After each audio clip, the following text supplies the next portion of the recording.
বিশ্লেষকরা বিশ্লেষণ করছেন।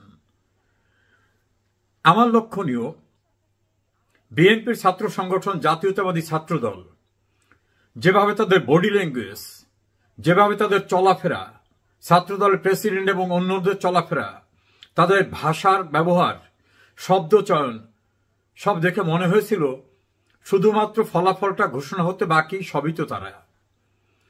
কিন্তু সোশ্যাল মিডিয়া এবং অন্যান্য মিডিয়ায় পরবর্তীতে দেখা গেল তারা একেবারেই নাই। এবং শুধু নাই না, এক এক সময় এক একটা অবস্থান নিয়েছে। ছাত্র দলে ঢাকা বিশ্ববিদ্যালয়ের সভাপতি তো একেবারে প্রধানমন্ত্রী শেখ হাসিনার আমল খারাপ ছিল, তার চেয়ে ভয়ঙ্কর খারাপ হয়ে গেছেন আপনারা শিক্ষকদের এভাবে কথা বললেন। একাধিক প্রার্থী এসে বললেন আমি ভোট দিয়েছি, আমার ভোটটাই তো প্রার্থী পায়নি। কেউ বললেন এটা ষড়যন্ত্র হয়েছে, কেউ বলেন শাহবাগ দখল করেছি, আমরা ছেড়ে দেব না। এই নানা রকম পর্বের পরে কৌতুকপ্রদ পর্ব যেটা, বিএনপির এক এক নেতা এক একভাবে কথা বলছেন। একজন সাবেক ছাত্রনেতা, এখন বিএনপির নেতা, তিনি কথা গুছিয়ে টুছিয়ে ভালোই বলেন, যদিও মানুষ বিশ্বাস করে না। তিনি তো বলেই ফেললেন এটা ছাত্রলীগ আওয়ামী লীগের ভোটেই শিবির হয়ে গেছে। আর একজনে বললেন এর ভিতরে ষড়যন্ত্র আছে, এটা আওয়ামী লীগের লোকরা এসে ভোট দিয়েছে। তাদেরই আর এক নেতা বললেন যে পরিমাণ ভোট কাস্ট হয়েছে, এত লোক বিশ্ববিদ্যালয় এলাকা আসলে পা রাখার জায়গা থাকার কথা না, এগুলো ভোট বানিয়ে দেওয়া হয়েছে। বিএনপি স্ট্যান্ডিং কমিটির গুরুত্বপূর্ণ নেতা জনাব সালাউদ্দিন সাহেব তো বললেন ফলাফল মেনে নিয়েছি। এক একজন এক একভাবে কথা বলছেন। বিএনপির অফিসিয়াল কথা কোনটা সেটা আমরা জানি না। তবে ছাত্র শিবিরের ছেলেদের স্লোগানগুলো দেখেছি, আমার কাছে ভালো লাগে না, এটা শিষ্টাচারহীন স্লোগান। সাদিক কায়েম ডাকসুতে লন্ডন গেছে কি খবর পৌঁছেছে কিনা, মানে তারেক রহমানকে লক্ষ্য করে বিভিন্ন স্লোগান। এর কিছুদিন পূর্বে তারেক রহমানের নামের পিছনে একটা ফিমেল জেন্ডারের একটা অর্গানের নাম উল্লেখ করে স্লোগান দেওয়া হয়েছে। চাঁদা আদায় পল্টনে চলে যায় লন্ডনে, এ জাতীয় স্লোগান হয়েছে। গরুর হাট, বাজার, টেম্পু স্ট্যান্ড দখল করা দল, এভাবে তাদেরকে কথা বলা হয়েছে। এবং এটা বলছে জামাত ইসলাম, এনসিপি এরা। আবার বিএনপির পক্ষ থেকে ৭১-এর দোসর, ৭১-এর পরাজিত শক্তি, স্বাধীনতা বিরোধী, এভাবে জামাতকে আক্রমণ করে কথা বলা হয়েছে। আবার হঠাৎ করে দেখলাম হরিহর আত্মা বলেন না জামাতের সঙ্গে তো আমাদের খুব বেশি দূরত্ব হয়নি, আমাদের সঙ্গে জামাতের বন্ধুত্ব আছে। বোঝা কঠিন সম্পর্ক কার সঙ্গে আছে কার সঙ্গে নাই। তবে একটা হিসাব সঠিক, বাংলাদেশে ধর্মভিত্তিক রাজনীতি আমাদের সংবিধানে নিষিদ্ধ করা হয়েছিল, ৭২ সংবিধানে। জিয়াউর রহমান ক্ষমতায় এসে সর্বপ্রথম তার ক্ষমতা দখল করে টিকে থাকার জন্যই ধর্মভিত্তিক রাজনীতিকে অ্যালাউ করেছিলেন সংবিধান সংশোধনের মধ্য দিয়ে, আর্টিকেল 38 সংশোধন করে। তারপরই বাংলাদেশে প্রথম বেনামিতে ধর্মভিত্তিক প্রথম সংগঠন হয় আইডিয়াল ইসলামিক ডেমোক্রেটিক লীগ। এর ধারাবাহিকতায় মুসলিম লীগ, নিজাম ইসলাম, বিভিন্ন রকম দল চলে আসলো, পরবর্তীতে জামাত ইসলাম, নানাভাবে। অর্থাৎ ধর্মভিত্তিক রাজনীতি জিয়াউর রহমান শুরু করলেন এবং ধর্মীয় রাজনীতি করে যারা বিতর্কের ভিতর ছিলেন তাদেরকে তিনি পৃষ্ঠপোষকতা দিলেন। শাহাজিজকে, জয়পুরহাটের আব্দুল আলিমকে, খানে সবুরকে, মশিউর রহমান জাদু মিয়াকে, মাওলানা আব্দুল মান্নানকে, বিভিন্নভাবে রাজনীতিতে ধর্মভিত্তিক রাজনীতি যারা করতেন তাদেরকে তিনি পুনর্বাসন করলেন। এভাবেই বাংলাদেশে শুরু হয়ে গেল। এবং স্বাধীনতা যুদ্ধের সরাসরি বিরোধিতাকারী পূর্ব পাকিস্তান পুনরুদ্ধার কমিটির প্রধান গোলাম আজমকে বাংলাদেশে পাকিস্তানি পাসপোর্ট নিয়ে এসে বাংলাদেশে থেকে যাওয়ার সুযোগ করে দিলেন। কোর্টকে ব্যবহার করে বিভিন্নভাবে তিনি বাংলাদেশে থেকেই গেলেন এবং বেশ কিছুদিন তিনি ছিলেন রাগঢাক করা জামাতের আমির। তখন ভারপ্রাপ্ত আমির বলা হতো আব্বাস আলী খানকে, ওনার নামটা সরাসরি বলা হতো না যেহেতু তখন ওনার মামলা নিষ্পত্তি হয়নি, ইত্যাদি ইত্যাদি। এভাবেই বাংলাদেশে ধর্মভিত্তিক রাজনীতির উত্থান ঘটান জিয়াউর রহমান। তার হাত ধরে পরবর্তীতে এরশাদ, পরবর্তীতে বেগম খালেদা জিয়া। ঢাকা বিশ্ববিদ্যালয়ে কখনোই ধর্মভিত্তিক কোন ছাত্র সংগঠন ডাকসুতে নির্বাচিত হয়নি। ডাকসুর ঐতিহ্য, ঢাকা বিশ্ববিদ্যালয়ের ঐতিহ্য বাংলাদেশের ভাষা আন্দোলন থেকে শুরু করে গণঅভ্যুত্থান, সামরিক শাসন বিরোধী, মুক্তিযুদ্ধ, সবকিছুতে ডাকসুর গৌরবময় ভূমিকা। সেই ডাকসুতে আজ একটি ধর্মভিত্তিক রাজনৈতিক দলের ছাত্র সংগঠন নির্বাচিত হল। এটা মুক্তিযুদ্ধের মধ্য দিয়ে অর্জিত বাংলাদেশের জন্য সুখকর খবর না।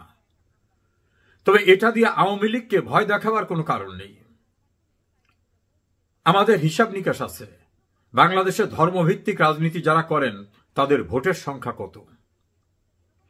ঢাকা বিশ্ববিদ্যালয়ের প্রেক্ষাপটটা ডিফারেন্ট। ছাত্রলীগ ইলেকশন করতে পারেনি সেখানে। মাদ্রাসা থেকে আসা ছাত্র সংখ্যা কি পরিমাণ ছিল। বিএনপি ছাত্র সংগঠন এবং স্বতন্ত্র প্রার্থীদের কথা যদি ধরি, কারচুপি হয়েছে, অন্যরকম কিছু হতে পারে, আমি সেটাকে নিয়ে বিতর্কিত করি না। তবে এইখানে একটা বিষয় মনে রাখতে হবে, এই ডাকসুতে বিভিন্ন সময় জাসদ থেকে, বাসদ থেকে, বিভক্ত বাসদ থেকে বিভিন্নভাবে ডাকসুতে নেতা নির্বাচিত হয়েছেন।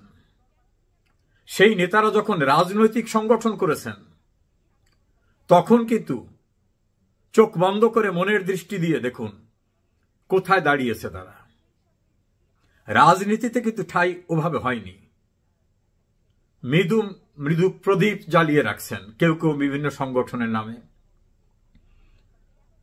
যেমন ডাকসুর ভিপি মাহমুদুর রহমান মান্না আমার ব্যক্তিগত অত্যন্ত আপনজন।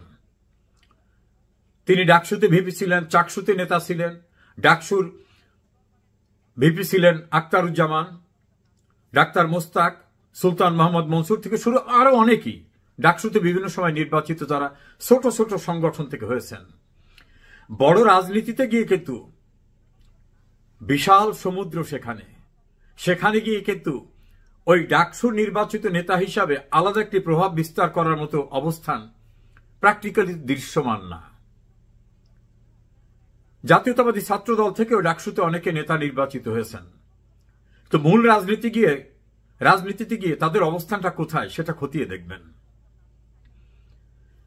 ফলে ডাকসুতে ছাত্র শিবির নির্বাচিত হওয়া মানে আওয়ামী লীগ শেষ হয়ে গেল, তাহলে ধর্মভিত্তিক রাজনীতি বাংলাদেশে প্রতিষ্ঠিত হয়ে গেল, এটা ভাবার কোনো কারণ নাই। যে সময় বিএনপির সঙ্গে জোট করে জামাত নির্বাচন করেছে সেই সময় কত পার্সেন্ট ভোট পেয়েছে, টোটাল ভোটের সংখ্যা কত ছিল। যৌথভাবে ইলেকশন করার পরেও পৃথকভাবে যখন করেছে তখন তাদের ভোটের সংখ্যা কত।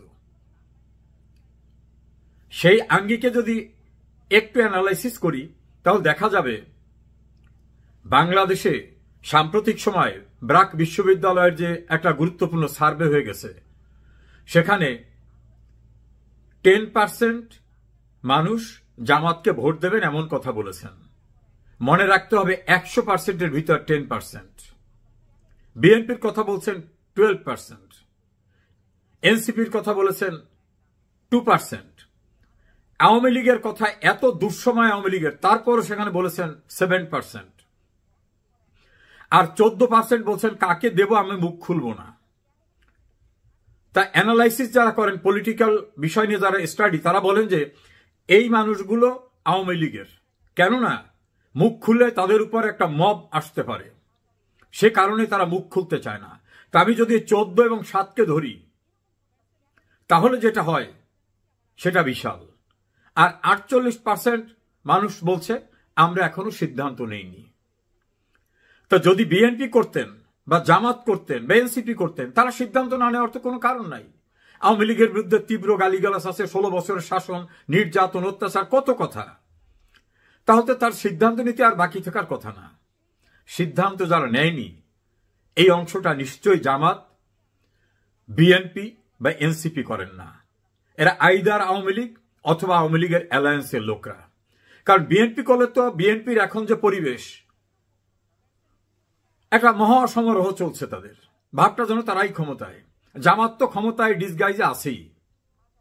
তারা বলে ফেলতো যে আমরা বিএনপি করি, আমরা বিএনপিকে ভোট দেবো, আমরা জামাতকে ভোট দেব, এই দুঃসময় আওয়ামী লীগের, তা সত্ত্বেও 7+% লোকেরা বলেছে আওয়ামী লীগকে ভোট দেব, আর 14% মুখ খুলতে চাননি। মুখ খুললে বিপদ হবে, তারা জানে কোনোভাবে যদি এটা ফাঁস হয়ে যায় তাহলে তাদের বাড়িঘর লুটপাট হবে, মবের হাতে মৃত্যুবরণ হতে পারে। আর 48%, মোট 62% লোক বাইরে রয়ে গেছে। তো বিএনপি এবং জামাত আর এনসিপি সবাই মিলে ঐক্যবদ্ধভাবে যদি ইলেকশন করে, আর যদি নির্বাচনে সকল রাজনৈতিক দলের অংশগ্রহণের সুযোগ থাকে, তাহলে কি অবস্থা হবে? এই যে যারা বাইরে রয়েছে, আওয়ামী লীগ এবং আওয়ামী লীগ অ্যালায়েন্স বা আওয়ামী লীগের সমমনা, communist party, NAP workers party, বিভিন্ন সংগঠন, জাতীয় পার্টি, জাসদ, এইরকম ভাবে। আর যদি জামাত নির্বাচন করে আলাদা, তাহলে বিএনপির সঙ্গে অ্যালায়েন্স করে জামাত যে ভোট পেয়েছিল, আমার ব্যক্তিগত ধারণা সেই পরিমাণ ভোট পেতে পারে। আসন সংখ্যা 2-4-5টা বাড়তেও পারে। কারণ বিএনপির সঙ্গে একটা নেগোসিয়েশন তাদের অবশ্যই হবে, এটা আমার ধারণা। সেটা এমন হবে যেখানে জামাতের গুরুত্বপূর্ণ ব্যক্তি, সেখানে বিএনপি খুবই নামকে অস্তা প্রার্থী দিতে পারেন কন্টেস্ট দেখাবার জন্য। আবার যেখানে বিএনপির গুরুত্বপূর্ণ ব্যক্তি, সেখানে জামাত নামকে অস্তা কোন রকম একটা প্রার্থী দিতে পারেন। আবার কিছু কিছু সিটে 2-4 জন লোককে দিতে হবে। ছোট ছোট দল যারা বিভিন্ন সময় হাজিরা দিয়েছেন এইসব কথিত জুলাই আগস্ট আন্দোলনে, টেলিভিশনে বড় বড় ভাষণ দিয়েছেন, প্রেস ক্লাবের সামনে গরম গরম কথা বলেছেন, পত্রিকায় গিয়ে সেমিনারে, রাতে টকশোতে অনেক কথা বলেছেন, তাদের তো ভাগযোগ কিছু দিতে হবে। যেমন ভিপি নূর, তার সেক্রেটারি, এদের এলাকায় কাজ করতে যেন কেউ বিঘ্ন সৃষ্টি না করে বিএনপির পক্ষ থেকে চিঠি দিয়ে বলা হয়েছে। অনুরূপভাবে জনাব মাহমুদুর রহমান মান্নার এলাকা সহ আরো কিছু কিছু এলাকায়। তো যদি বিএনপির এবং জামাতের যৌথ নির্বাচন না হয়, তাহলে ভোট আসতেছে 28% লোকদের ভোট, আর বাইরে থাকছে যে পরিমাণ, তাতে কিসের নির্বাচন হবে? প্রথমত এই নির্বাচন আদৌ হবে না। আমার পলিটিক্যাল অ্যানালাইসিস যেটা, নির্বাচন আওয়ামী লীগকে এবং আওয়ামী লীগের অ্যালায়েন্স বা প্রগতিশীল রাজনৈতিক দলকে বাদ দিয়ে আদৌ নির্বাচন করতে পারবে না। যদি 1996 সালের 15 ফেব্রুয়ারি মার্কা নির্বাচন করে, তার মেয়াদ ওই যে 1 বছর হতে পারে, 1 মাস হতে পারে, আমি দুঃখিত, আগেরটা যেরকম হয়েছিল 1 মাস হতে পারে। কিন্তু বর্তমানে বাংলাদেশের যে অবস্থা, যারা কথিত জুলাই আগস্ট আন্দোলন ছিল তারাও বলে শেখ হাসিনাই ভালো ছিল, আগেই ভালো ছিলাম। কারণ মবের রাজত্বে কেউ নিরাপদ না, কেউ তার আর্থিক সঙ্গতির এত খারাপ হয়ে গেছে তিনি আর অন্য কাউকে চান না। সবকিছু মিলে উন্নয়ন, মানুষের যে মৌলিক চাহিদা, অন্ন, বস্ত্র, বাসস্থান, চিকিৎসা, শিক্ষা, সব চাহিদা যেভাবে শেখ হাসিনা মিটিয়েছিলেন, সরকার পরিচালনা করতে গিয়ে সরকার তো আর ফেরেশতারা পরিচালনা করে না। মানুষ, ভুল হতেই পারে, ভুল হয়নি এ কথা বলার কোনো কারণ নাই। দল হিসাবে আওয়ামী লীগের ভুল হতে পারে, হয়নি এ কথা বলার কোনো কারণ নাই। সেই ভুল সব উপচে যাচ্ছে এই সীমাহীন ব্যর্থতা এবং বিএনপি 5 আগস্টের পরে যে মবের রাজত্ব কায়েম করেছিল, যে লুটপাট করেছে, যে চাঁদাবাজি করেছে, রাস্তাঘাটে আওয়ামী লীগের লোকদের ধরে মারধর করা, তাদেরকে পুলিশের হাতে দেওয়ার আগে নির্মম আচরণ করেছে, এই দৃশ্য সামাজিক যোগাযোগ মাধ্যমে ভাইরাল হয়েছে, সবাই দেখেছে।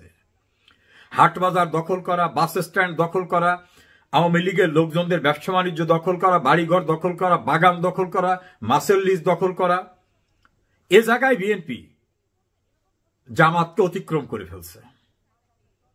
এই যে ভয়াবহ ইমেজ সংকটটা, এ কারণেই বোধহয় তারেক রহমান বারবার বলেন যে আগামী নির্বাচনটা খুবই কঠিন হবে। অবশ্য তারেক রহমানের লোকরা মনে করেন যে ক্ষমতায় তো এসেই গেছি, খালি তারেক সাহেব এসে প্রধানমন্ত্রীর আসনে বসে যাবেন, আর কোথাও না, সেটাই। আর জামাত ইসলাম, তারা তাদের রাজনৈতিক পরিমণ্ডলে ক্ষমতায় যাওয়ার আগে যে পরিমাণ ভাবে সাম্প্রদায়িকতাকে প্রাধান্য দিচ্ছে, তাদের লোকরা কোন মেয়ে রাস্তা কি পোশাক পরে বের হবে, কোথায় একজন চিত্র জগতের নায়িকা একটা অনুষ্ঠান উদ্বোধন করতে যাবেন, পারবেন না। দেখলাম স্লোগান ডাকসু নির্বাচনের পরে, হিজাব হিজাব হিজাব। তারা কি শহীদ মিনার ফুল দিতে যাবেন? যদিও মতিউর রহমান নিজামী, আলী হাসান মুজাহিদকে এক প্রশ্ন করার পরে তারা বলছিলেন শহীদ বেদিতে যাওয়া এটা রাষ্ট্রীয় আচার অনুষ্ঠান, ওখানে যাওয়া যায়। ঢাকা বিশ্ববিদ্যালয়ের কিভাবে ভোট হয়েছে, কিভাবে কারা নির্বাচিত হয়েছেন, এটা নিয়ে আমার কোন উদ্বেগ উৎকণ্ঠা নাই। কে হলেন কে না হলেন নাই। আমি নিজে ছাত্রলীগের কর্মী ছিলাম।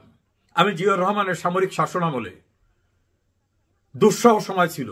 আমি একটি কলেজ ছাত্র সংসদের ভিপি নির্বাচিত হয়েছিলাম, একটি কলেজ ছাত্র সংসদের জিএস নির্বাচিত হয়েছিলাম, ছাত্রলীগের একটি ডিভিশনাল শহরে নেতৃত্ব দিয়েছি। আমার প্রিয় সংগঠন ছাত্রলীগ।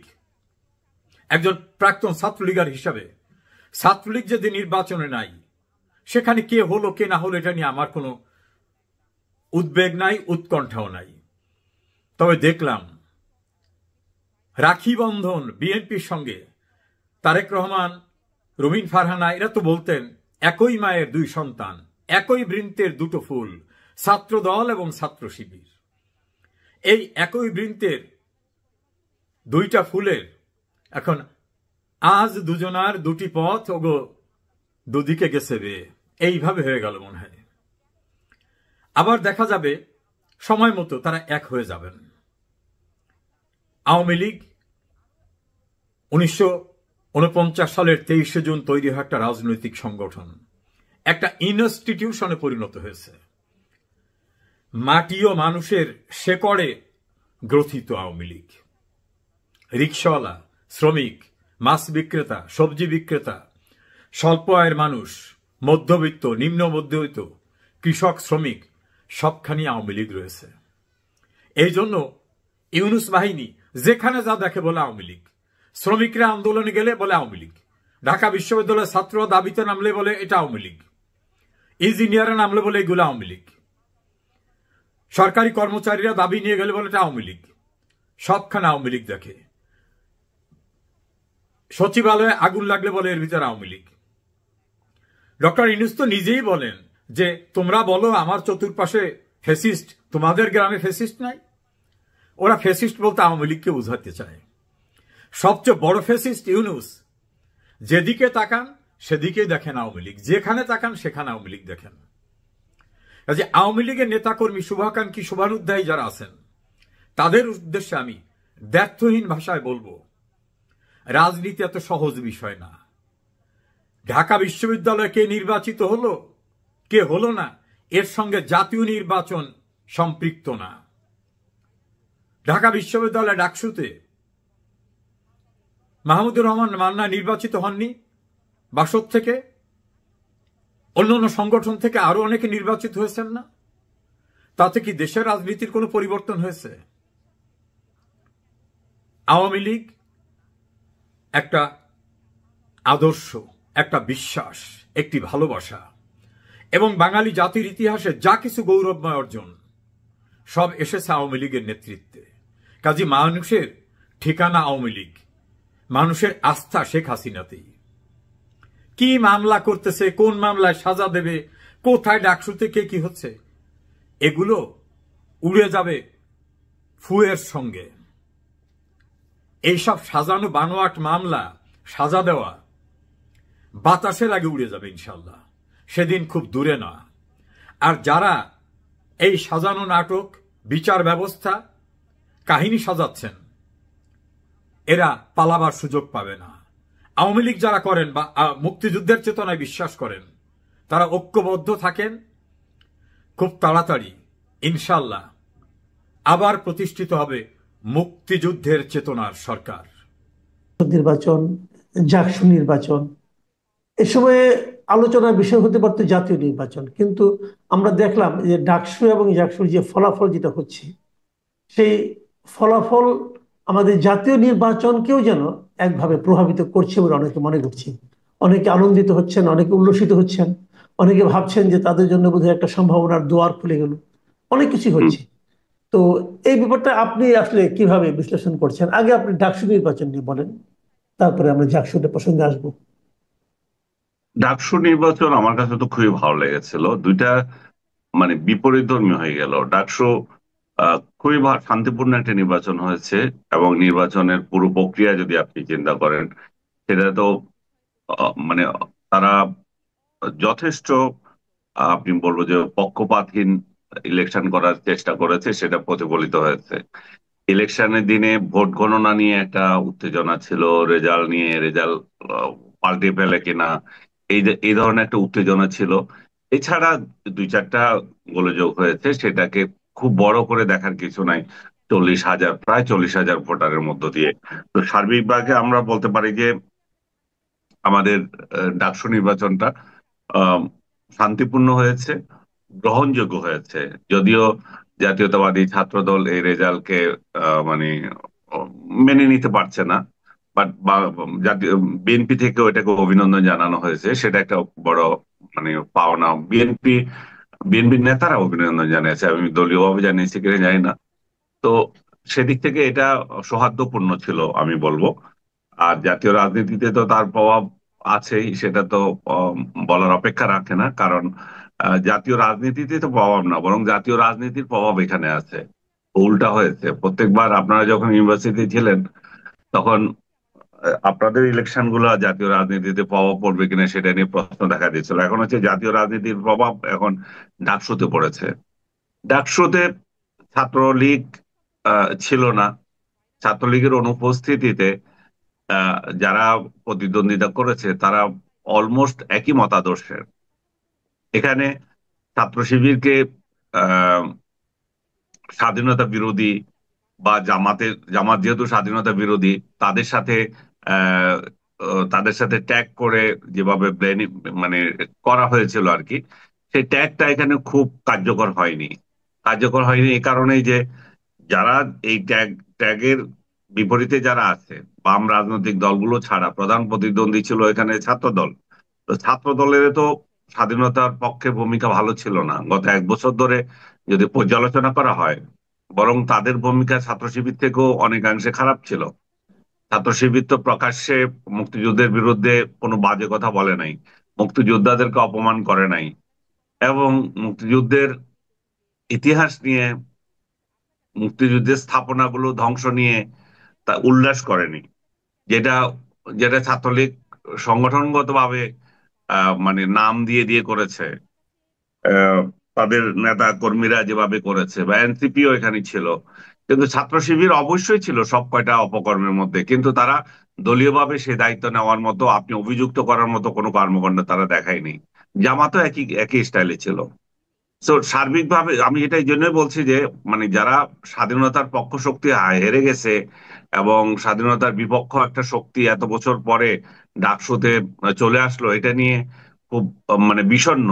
আমি তাদের উদ্দেশ্যে বলছি, এখানে বিষণ্ণ হওয়ার কিছু নাই। যারা জিততেন তারাও একই জিনিস ছিলেন, তারা নতুন কিছু না। এখানে নতুন কিছু হতো যদি আপনি বাম রাজনৈতিক দলগুলো কে যদি গুরুত্ব দেওয়া হতো। সেখানে ঠিক আছে, ছাত্রলীগ নাই, অন্তত প্রগ্রেসিভ আরেকটা দল ছিল, আরেকটা গোষ্ঠী ছিল, ওদেরকে দিতে পারতেন। কিন্তু এগুলো সবকিছু হয়নি, কারণ ছাত্র শিবির দীর্ঘ পরিকল্পনার মধ্য দিয়ে এই নির্বাচনে বিজয়ী হয়েছে। তারা ডে 1 থেকে ইলেকশনের জন্য প্রস্তুত হয়ে আসছে। আপনি খেয়াল করলে দেখবেন এখন জামাত এই ইলেকশনের জন্য খুবই উদ্গ্রীব ছিল, সেটাও তো বোঝা যায়। কারণ জামাত জামাত অধ্যুষিত যে সমস্ত ইউনিভার্সিটি গুলো আছে, সেগুলোতে তারা ইলেকশন হচ্ছে। এখন সারা বাংলাদেশে তো কোনো অন্য কোনো ইউনিভার্সিটিতে ইলেকশন হচ্ছে না। তার মানে আপনি দেখেন, এটা হলো, তারপরে জাকসু, তারপরে আর দুইটা আসছে, সেই দুইটাতে তো আগে থেকেই ছাত্র শিবির মানে স্ট্রং। তো সব দিক থেকে আহ, জামাত এটা বুঝাতে চায় যে তারা আজকে যে মনে করেন জাকসুতে ইলেকশন রেজাল্ট হবে, সেখানেও দেখা যাবে ছাত্র শিবির জিতছে। তো এখন আমরা যখন কথা বলছি তখনও রেজাল্ট দেয় নাই। তো জি। সব দিক থেকে বলতে গেলে জামাত এখানে একটা প্রদর্শনের সুযোগ পাচ্ছে।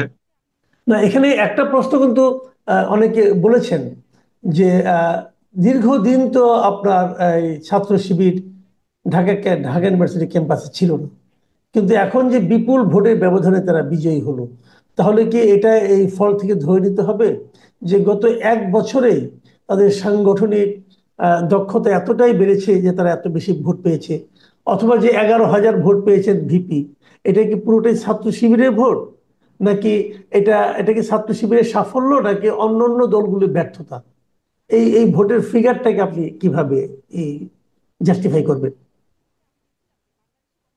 এটা তো তাদের ঘরে গেছে, যেহেতু তাদেরই সাফল্য। কে দিয়েছে কার না দিয়েছে সেটা নয়, ইলেকশনে তো এমন হয় যে শত্রু শত্রু আমার মিত্র হয়ে যায়। সেদিক সেদিক থেকে যারা জাতীয়বাদী ছাত্র দলকে প্রতিহত করতে চাইছে তারা দিতেই পারে এখানে। আবার যারা শিবিরকে প্রতিহত করতে চাচ্ছে তারা ইয়েকে দিয়েছে, ছাত্র দলকে দিয়েছে। তার প্রমাণ তো জগন্নাথ হলে দেখা যাচ্ছে। জগন্নাথ হলে শিবির মাত্র 10 সিট পেয়েছে, বাকিরা সমস্ত ইয়ে পেয়েছে। তো এটাতে তো একটা বড় প্রমাণ হয় যে যে তারা এখানে শত্রুর শত্রু আমার মিত্র, সেই স্টাইল ইলেকশন হয়েছে। জগন্নাথ হল আপনি জানেন যে একটা সংখ্যালঘু অধ্যুষিত হল। সেখানে তারা জামাত শিবিরকে যে পরিমাণ ঘৃণা করে, বা তারা তারা যে সমস্ত পয়েন্টগুলো এখানে তুলে ধরেছিল, যে আমাদের বুদ্ধিজীবীদের হত্যাকাণ্ডের সঙ্গে এই ছাত্র সংঘ এবং যাদের এখন উত্তরসূরি ছাত্র শিবির তারা জড়িত ছিল, তো তাদেরকে তো আমরা ভোট দিতে পারি না। আর দ্বিতীয়ত ছাত্র দলের একজন বড় নেতা ওই হলে থাকে, বা আমার সম্ভবত সভাপতি। তো সেই সেই সেই সেই সেই কারণে সভাপতি, ইয়ে, ঢাকা বিশ্ববিদ্যালয়ের সভাপতি। তো সেদিক থেকেও হ্যাঁ, একটা প্রভাব, সেদিক থেকেও একটা ইয়ে প্রতিফলন আছে। তো আসলে এখানে বড় ধরনের যে অভিযোগ উঠছে সেটা হচ্ছে ছাত্রলীগ কি তাদেরকে ভোট দিয়েছে কিনা। তো এই প্রসঙ্গে জি আমি এর আগেও বলেছি, ছাত্রলীগ যদি ভোট দিয়ে থাকে অন্যায় কি করেছে। এবং ছাত্রলীগ তো এদেরকে আগেও আশ্রয় দিয়েছিল, এদের এত বড় বড় সড় হয়েছে ছাত্রলীগের ছায়াতলে থেকেই। এদের বড় বড় নেতা যেগুলো আছে সবগুলো তো একসময় ছাত্রলীগের ছায়াতলেই ছিল। রাইট, রাইট, যেটা রাইট। যদিও তাদের লুকানো পরিচয় ছিল, তারা এমন নয় যে ছাত্রলীগ করতে গিয়েছিল। তারা তাদের স্ট্র্যাটেজিক প্রয়োজনে সেখানে গিয়েছিল, এবং সেটা তারা যথাযথ প্রতিফলিত করেছে। আর এই যে এতগুলো ভোট, আমরা যে মনে করি যে এমনি এমনি 2 দিনে হয়ে গেছে, তা না। ছাত্র শিবির আপনি কিন্তু একটা শৃঙ্খলিত একটা রাজনৈতিক দল, এটা আপনাকে স্বীকার করতে হবে। সে বাচ্চা থেকে শুরু করে, এই জি। বাচ্চা থেকে শুরু করে করে একটা ইয়ে করছে, তারা একটা জেনারেশন নিয়ে নিয়েছে। একটা হুম, জেনারেশনকে হুম, শিবির করার জন্য তারা তাদের শ্রম নিয়োজিত করেছে। এবং আমাদের কাল থেকে আমরা দেখেছি যে আমাদের কালেও এই জেনারেশন, আমরা স্কুলে স্কুলে যখন গিয়েছি তখন আমাদের থেকে ওরা সাইন নিয়েছে। তার মানে কি, আমরা তো কিছুই জানতামই না, আমাদের বড় ভাই এসে সাইন নিয়ে গেছে। যে বড় ভাই সাইন নিয়ে গেছে সেই বড় ভাইও শিবির করে না। তো তার মানে তার রাইট, মানে রাইট। ওরা একটা, আপনি জানি না আপনাদের সময় ছিল কিনা, সব ছিল, ছিল, ছেলেদের ছিল, থেকে, ছিল সব ছিল। ছেলেদের থেকে সাইন হ্যাঁ। নিয়ে নিতে। কিন্তু আমি এদেরকে দেখেও নাই আর। তো এটা হচ্ছে বিষয়, ওরা শুরু থেকে এটা করে থাকে। ওরা একটা ভালো ছাত্র যারা থাকে তাদেরকে টার্গেট করে, ওরা যা ভালো ফ্যামিলির ছেলে যারা থাকে তাদেরকে টার্গেট করে, ওরা গরিবদেরকে টার্গেট করে।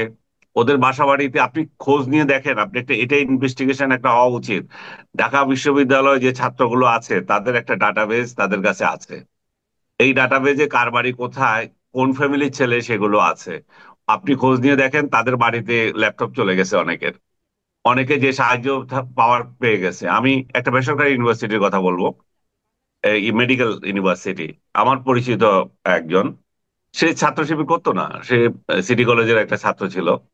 তো আমি পরে শুনলাম যে সে শিবির হয়ে গেছে। আমি এটা শুনে মানে খুব আশ্চর্য হলাম যে তুমি কিভাবে শিবির হলা।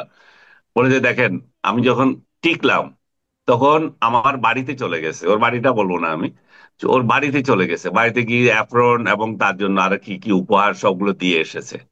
তো বললো যে এরপরে যখন এখানে আসলাম তখন ওই যে ওদের এই যে সাপ্তাহিক যে পরিক্রমা, নামাজ পড়া, এই যে দাওয়াতে হুম। যাওয়া, এই যে পুরো প্রক্রিয়ায় তাদেরকে জড়িয়ে ফেলেছে। আমি গতকাল একজনের সাথে কথা বললাম, আমার আরেক পরিচিত ছোট ভাই, সে তার 2 ভাইকে শিবিরে দিয়ে দিচ্ছে। আমি যে কেন দিচ্ছে, কয় যে ওরা একটু নষ্ট হয়ে যাচ্ছিল, তো ওইখানে গিয়ে তারা ওদের এই কলের মধ্যে পড়ে যাবে। যে ও শিবির যদি করে সে রুটিনের মধ্যে পড়ে যাবে। আমাদের রুটিন মেনটেন করতে হয়, এই এই সপ্তাহে কি করেছে, ওই সপ্তাহে কি করেছে। এবং সত্যিকারের কথা, যে মেডিকেল স্টুডেন্টের কথা বলছি, সেও বললো একই কথা। বলে যে সপ্তাহে কি করতে হয় না করতে হয় এগুলো সব ওদের খাতা আছে, খাতাতে এটা ইয়ে করতে হয়। আচ্ছা, তো এখন একটা আপনি আমাকে একটা কথা বলেন। আগে কিন্তু একসময় বলা হতো যে শিবির মানে, আমরা যখন ঢাকা ইউনিভার্সিটি স্টুডেন্ট ছিলাম তখন আমাদেরকে একটা ধারণা দেওয়া হতো এবং আমরা জানতাম যে শিবির মানে হলো ধর্মান্ধ একটা গ্রুপ, শিবির মানে হলো রক কাটা একটা গ্রুপ, এই যে একটা ইমেজ ছিল। এখন যেন মনে হচ্ছে ওরা কিন্তু আপনার ওয়েলফেয়ারের দিকে যাচ্ছে, মানে স্টুডেন্টদের কি সে ভালো হবে, স্টুডেন্টদের। হুম, যেমন ধরেন এইবার ঢাকা ডাকসুতে যেটা হলো, শিবিরের বিরুদ্ধে সবচেয়ে বড় অভিযোগটা হলো তারা ওয়াটার পিউরিফাইং মেশিন দিছে, এগুলি দিছে। আচ্ছা, এটা হুম, দিয়ে থাকে, এটা খারাপটা কি করছে আমি কিন্তু বুঝতে পারছি না। আবার ধরেন পাশ করার পরে তারা কিন্তু হুম, রায়ের বাজার গেল, ওখানে যে তারা ওখানে মানে কবর জিয়ারত করলো, তারপরে বিভিন্ন সাবেক যারা ভিপি ছিলেন, মান্না ভাইয়ের সঙ্গে শুনলাম যে নাকি দেখা করেছেন, নূরের সঙ্গে হুম, দেখা করেছেন। এই যে প্র্যাকটিসটা, এটা তো এক ধরনের সৌজন্যতা, এটা তো এক ধরনের হুম, ভদ্রতা। এতে হুম। খারাপটা কি? মানে এতে আপনি কোনো আপনি কি কিছু, মনে করেন শিবিরের কি তাহলে ক্যারেক্টার চেঞ্জ হচ্ছে, আগের তুলনায় অন্যভাবে হচ্ছে? শুনেন, শিবিরের ক্যারেক্টার আগেও এটা ছিল, কিন্তু ওরা ক্ষমতার দাপটের জন্য, ক্ষমতা আহরণের জন্য এরা সহকর্মীকে গলা কেটেছে, এরা রক কেটেছে। এই প্র্যাকটিস যে ওরা করেছে, এটাতে কোনো সন্দেহ নাই, এবং এটা আমাদের সময় করেছে। চিটং রাইট। ইউনিভার্সিটিতে করেছে, চিটং কলেজে করেছে, ওরা রাজশাহী ইউনিভার্সিটিতে করেছে। এরশাদ বিরোধী পুরো পিরিয়ডে তারা এই এই সমস্ত হাঙ্গামা করেছে ছাত্র সংগ্রাম পরিষদের সঙ্গে, এবং তাদের সাংগঠনিক বৃদ্ধি বাড়িয়েছে। তারা এতটাই বেপরোয়া, চিটং এবং রাজশাহী জাহাঙ্গীরনগর ইউনিভার্সিটির চারপাশে তো বিয়ে শাদী করে বসে আছে। তো ঢাকা ইউনিভার্সিটিতে বিয়ে বিয়ে কোথায় মগবাজারে করলে করতে পারে, বাকিগুলো করতে আমি জানি না। তো এরা যে বিয়ে শাদীর রাজনীতি, তো এরা বিশ্বাসী ছিল, ফ্যামিলি বন্ডিং। রাইট। এই যে জাহাঙ্গীরনগরে আপনি যান, চারপাশে যান, শিবিরের পোলাদের শ্বশুর বাড়ি পাবেন, রাজশাহীতে পাবেন, চিটাগং পাবেন। তো এই ওয়েলফেয়ার যেটা বলতেছেন, এটা পাশাপাশি চলছিল। ওইটা তো ওই সময় ওইটা বেশি হাইলাইট হয়েছে। এখন ওরা দেখতেছে যে ওরা সংখ্যায় বেড়ে গেছে, এখন আর রক্ষাটা মানে প্রতিরোধ করার দরকার নাই। আর যাদেরকে প্রতিরোধ করবে তাদের আইডিওলজি তো ঠিক নাই, তারা তো একজন একদিকে যাচ্ছে, তারা তো ডিরেইলড, তারা তো টাকা কামানোর মধ্যে চলে গেছে। ছাত্রদল, মানে ছাত্রলীগ, এদের মধ্যে কোনো পার্থক্য তো দেখি না। আর বামরা যারা ছিল, যারা সম্ভাবনাময় ছিল, সবচেয়ে এখানে পিওর, তাদের সাথে যাদের প্রতিদ্বন্দ্বিতার অংশ ছিল, তারা তো ছোট হয়ে গেছে। শিবির কোনোদিন ছাত্রদল এবং ছাত্র লীগকে তাদের প্রতিদ্বন্দ্বী মনে করে নাই, তারা সবসময় বামদেরকে তাদের প্রতিদ্বন্দ্বী মনে করছে।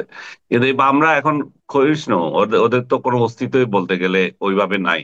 ঢাকা ইউনিভার্সিটিতে একটা ছেলে তার নিজের নিজের ক্যারিশমায়, যে ম্যাকমাল্লার, সে নিজের ক্যারিশমায় 5,000 ভোট পেয়ে দেখিয়ে দিয়েছে যে আমরা যদি আমরা যদি সত্যিকার অর্থে মানুষের কথা বলি, আমাদেরকে ভোট দেবে, আমাদের দিন শেষ হয়ে যায় নাই। কিন্তু আমরা ভাগ রাইট। হইতে হইতে হইতে হইতে টুকরা টুকরা হয়ে গেছে। ছাত্রফ্রন্ট একটা ছিল, ছাত্র ইউনিয়ন একটা ছিল, মোটামুটি শক্তি, বাসদ, জাসদ, বাসদ, সিপিবি, আসিফ। এরাও যদি একটা শক্তি থাকতো তাহলে একটা কিছু হতো। এদের মধ্যে আবার 4 টুকরা হয়েছে। তো কিভাবে এরা কিভাবে শিবিরকে প্রতিরোধ করবে? এবং শিবিরকে রাইট। প্রতিরোধ করার জন্য অর্থনৈতিক ভিত্তিও তো এদের নাই। শিবিরের যে অর্থনৈতিক ভিত্তি, সেটা তো নাই। শিবিরের যারা পুরনো, তারা তো টাকা পয়সা দেয়, এখানে তো কোনো হুম। টাকা পয়সার নিয়ম নয়। এবং শিবিরের যে আরেকটা যে জিনিস, সে বিপদে পড়লে তাদের চাকরিও তো দেয়, হুম। তার খাওয়া হুম। হুম। দাওয়ার তো চিন্তা নাই। শিবিরে আপনি আরেকটা জিনিস খেয়াল করেন, এই যে 24-এর আন্দোলনে যত শিবির মারা গেছে, এদেরকে নিয়ে জামাত কোনো ইয়ে করেছে? আমাদের এই কর্মী, আমাদের ওই কর্মী।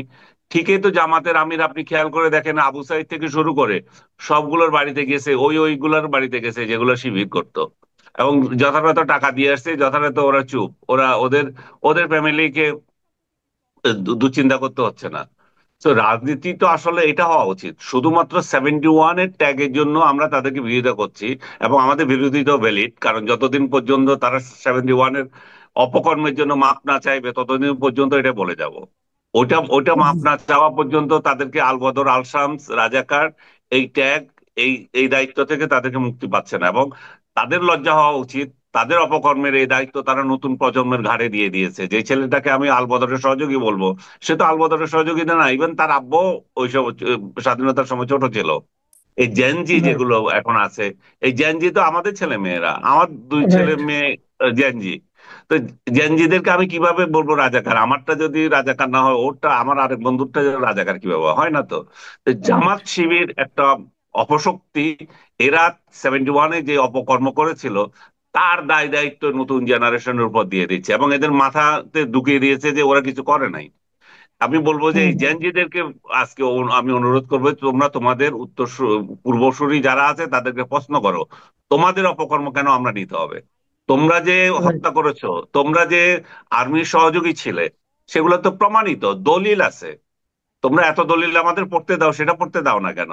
তোমাদের পাকিস্তানি জামাতে ইসলামের বইগুলো আমাদের পড়তে দাও, এখানে তো আছে তোমাদের, তোমরা যে কত সুকর্ম করেছো বাংলাদেশে, সেগুলোর বর্ণনা তো আছে। এবং সেই বর্ণনার ফলও তো আমরা দেখলাম, ডাকসুতে জিতার সঙ্গে সঙ্গে জামাতে ইসলাম অভিনন্দন জানায়। বাহ, রাইট। বাহ, বাহ। পাকিস্তান জামাত ইসলাম। হ্যাঁ, আচ্ছা, এখন আমার শেষ প্রশ্নটা বলেন আপনি আমাকে, এই যে ডাকসু নির্বাচন হলো এবং তার যে ফলটা আমরা পেলাম, এখান থেকে আমাদের যে আগামীতে মানে রাষ্ট্র ক্ষমতায় যাওয়ার জন্য স্বপ্নে বিভোর যে বিএনপি, এই বিএনপির শিক্ষা নেওয়ার কিছু আছে কিনা? বিএনপি তো পুরোটাই শিক্ষা নেওয়া উচিত। 5 আগস্টের পর থেকে জামাতে ইসলাম বাংলাদেশের মানুষের প্রতি কোনো আঘাত করে নাই। যারা পরাজিত হুম, শক্তি তাদেরকে আঘাত করেছে, বাট আপনি যদি সেটা বিএনপির সাথে তুলনা করেন, 90 আর 10, বিএনপি 90% করছে, ওরা 10% করছেন। বিএনপি 90% চুরি দাড়ি বাটপারি দখলদারিতে ছিল, জামাতকে আপনি দললে 10% দিতে পারেন। এই যে ভুয়া মামলা, 90% ভুয়া মামলা করছে বিএনপির লোকেরা, মবগিরিতে বিএনপির লোকেরা এবং এনসিপির লোকেরা। জামাত এখানে আছে কিন্তু তারা গা দেখায় নাই। জামাত বরং আপনি মবগিরি করেছেন তার মাথায় হাত বুলিয়ে দিয়ে এসছে। তো এই যে রাজনীতি, বিএনপি তো এখানেই তাদের কাছে পরাজিত। এবং এবং আপনি গ্রামে গঞ্জে যায় দেখেন, টোকাই শ্রেণীর ভাত পাইতো না খাইতে আপনার বাড়িতে কাজ করছে, এইগুলা এখন এই 5 আগস্টের পরে টাকা পয়সা দিয়ে এমন হয়েছে যে আপনাকে চ্যালেঞ্জ করে, আপনাকে বলে ফকির ভূত। ফকির পদে আপনাকে বলে ফকির পদ। This is the culture of BNP, এবং তারা এটা প্রতিষ্ঠা করেছে 5 আগস্টের পর থেকে। তো এদেরকে প্রতিরোধ করার জন্যই মানুষ সম্মিলিতভাবে জামাত রাজাকার কি না সেটা দেখবে না, এবং আওয়ামী লীগ সহ ভোট দেবে জামাতকে। এবং ভোট দেওয়া আমিও মনে করি উচিত, কারণ বিএনপি যতদিন তাদের এই কালচার চেঞ্জ না করবে, এই যে বিএনপি তার ফকির পুতদেরকে যতদিন পর্যন্ত গ্রেপ্তার এবং সাজা না দেবে, সাজা দিচ্ছে, 7,000কে সাজা দিয়েছে, 7,000কে সাজা দিয়েছে এবং এদেরকে দল থেকে বের করেছে। কিন্তু ওরা ঠিকই চাঁদাবাজি করছে, ওরা ঠিকই প্রতিবেশীর গায়ে ঘরে হামলা করতেছে, বাড়ি হামলা করতেছে, জমি দখল করতেছে। এবং এদের সবচেয়ে বড় সহযোগী হচ্ছে থানার ওসি গুলো। সব কটা থানার ওসি ওইখানে যায়, প্রথমে খুঁজে বিএনপির নেতা কে আছে, কারণ এদেরকে মব করবে না, আদারওয়াইজ বলবে যে তুই কোথা থেকে এসেছিস, তুই নিশ্চয়ই আহ, আহ, ইয়ের স্বৈরাচারের দোসর, যেটা আপনি পটিয়াতে দেখছেন। পটিয়াতে দেখছেন রাইট। না যে হুম, হুম, কারণ সরকার এদেরকে প্রটেক্ট করে না, সরকার এদেরকে ওই এই যে পুলিশগুলোকে প্রটেক্ট করা উচিত তার আহ, এই স্বাধীন চেতার জন্য, তার নিজের বলে নীতিবোধের জন্য। থাকার জন্য, সেটা হুম, করে না। তো করে না, হুম, তো হুম, এরাও এদের আশ্রয়ে থাকে। এখন খুবই রাইট, মানে চোরে চোরে খালাতো ভাই, ও চুরি করছে, এ শেয়ার পাচ্ছে। এইভাবে রাইট। পুরো বাংলাদেশটা এখন ধ্বংসের পথে আসছে। এই ধ্বংস থেকে উদ্ধারের জন্য এখন ইলেকশনের কথা বলা হচ্ছে। ইলেকশন করেও কি লাভ হবে? একই তো ঘটনা, একই পুনরাবৃত্তি হবে। ইলেকশন ঠিক মতো হবে কিনা সেটা নিয়ে মানুষ শঙ্কিত। কিন্তু আমি মনে করি যে বিএনপি যদি তার রাজনীতি এটা অব্যাহত রাখে, তার রেজাল্ট তারা ফেব্রুয়ারিতে পেয়ে যাবে। এবং তাদের দলীয় প্রধান নেই, দলীয় প্রধান দেশের বাইরে অবস্থান করছে, রিমোট কন্ট্রোল নেতৃত্ব চলতেছে, আর কেউ কাউরে পাত্তাই দেয় না। এবং আমরা যে এগুলো বলছি, এগুলো আমরা তাদের কাছে শত্রু, আমরা তো চক্ষুশূল এখন, যে আপনারাও জামাতকে সমর্থন করছেন। আমরা জামাতকে সমর্থন করছি, আপনারা বাধ্য করছেন। আমাদের পিঠ যখন দেয়ালে ঠেকে যাবে, আমার ফ্যামিলি যখন আক্রান্ত হবে আপনার দলের টোকাই দ্বারা, তখন আমরা তো চুপ থাকবো না। আপনি কি করছেন সেটা খোঁজ নেন, আপনি আপনার গ্রামে খোঁজ নেন, আপনার উপজেলায় খোঁজ নেন, আমার উপজেলায় খোঁজ নেন, ওখানে কি হচ্ছে, কেন ক্ষুব্ধ আমরা। হুম, জি। অনেক ধন্যবাদ জনাব আনিস আলমগীর। প্রিয় দর্শক, আপনারা শুনলেন যে ডাকসু নির্বাচন নিয়ে, এই ছাত্র সংসদ নির্বাচন নিয়ে জনাব আনিস আলমগীরের ব্যাখ্যা। এবং একই সঙ্গে আপনারা এটাও বুঝতে পারলেন যে এই নির্বাচন কিভাবে আমাদের জাতীয় নির্বাচনকে প্রভাবিত করতে পারে, আগামী নির্বাচনে কিভাবে মানুষের দৃষ্টি চেঞ্জ করে দিচ্ছে সে সম্পর্কে ওনার মূল্যবান মন্তব্য। আপনাদের কেমন লাগলো আমাদের লিখে জানাবেন। এখন এ পর্যন্তই। আল্লাহ হাফিজ।